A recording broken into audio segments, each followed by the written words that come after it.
जय भोजपुरिया समाज। जी हाँ भैया, आप सबके बीच हम लेके आए बनी बहुत ही बड़ी खबर। जी हाँ भैया, एकदम बिल्कुल बवाल जानकारी बस। जी हाँ भैया, पावर स्टार पवन सिंह और दबंग स्टार खेसारी लाल यादव से जुड़ल। जी हाँ भैया, आप सबको बता दी पिछला साल जो पवन सिंह और खेसारी लाल यादव के विवाद चलत रहे, ओकरा बाद यानी विवाद के बाद पहली बार पवन सिंह और खेसारी लाल यादव के मुलाकात भइला, आमना सामना भइला। जी हाँ भैया, आप सबको बता दी मुलाकात भइला, बहुत कुछ डिटेल में बतावल बनी, वीडियो के लास्ट तक बन रही। आप सबके बता दी परसों के ही बात है, पावर स्टार पवन सिंह और खेसारी लाल यादव मिलल लो। जी हाँ भैया, अचानक से मिलल लो, कोनो प्रकार के प्री प्लानिंग ना रहे, कोनो प्रकार के प्लानिंग ना रहे, डायरेक्ट मिल गई लो अचानक से। चलिए विस्तार तरीका से बता दी। पावर स्टार पवन सिंह अपन वेब सीरीज के डबिंग करे गए हैं एक स्टूडियो में मुंबई के, ओई में खेसारी लाल यादव के भी फिल्म के डबिंग होखे वाला रहे। जी हाँ भैया, पवन सिंह वेब सीरीज के डबिंग कंप्लीट करके निकलत रहे, तले खेसारी लाल यादव ओई बेरा पहुंचने अपन फिल्म के डबिंग करे खातिर। तो दोनों जाने के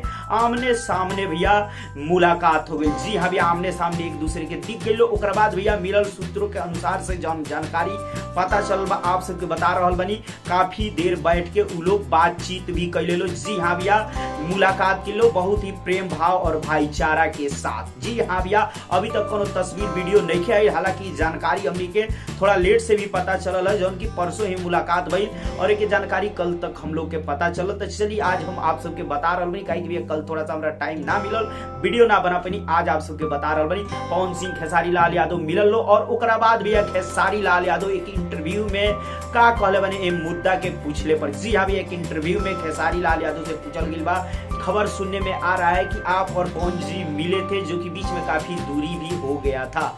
तो साफ तौर पे वहां पे खेसारी लाल यादव का कहने भैया, खेसारी लाल यादव यह जवाब देने कि हम लोग कभी अलग नहीं थे, दूर नहीं थे, हम दोनों भाई हैं, खेसारी लाल यादव कहने। और ये भी मीडिया के तरफ से पूछल गई कि आप लोग दिखेंगे, आप और पवन जी एक साथ। तो खेसारी लाल यादव कहने कि हाँ, हम लोग हमेशा दिखेंगे, दोनों भाई एक साथ हमेशा दिखेंगे। जी हाँ, ऐसन खेसारी लाल यादव इंटरव्यू के दौरान कहत नजर आने, जोन की आप सबके वीडियो में हम कंप्लीट बता देनी। जी हाँ भैया, पवन सिंह खेसारी लाल यादव के मुलाकात भइला, अचानक से काफी ज्यादा बात हुई भाई, और ओकरा बाद दोनों जाने अपन अपन काम पे चल गए। जी हाँ भैया, तीन वाला अपडेट आप सबके दे देंगे। अब आप सब पर का कहल चाहता नहीं, खेसारी लाल यादव और पवन सिंह के बीच जितना भी विवाद पहले करला सारा खत्म हो गइल बा, एक बार फिर से ई लोग के मुलाकात हो गइल बटे और दोनों जाने मिल के बात भी कइले बटे। पर आप सब का कहल चाहे जरूर कमेंट सेक्शन में अपन राय दी।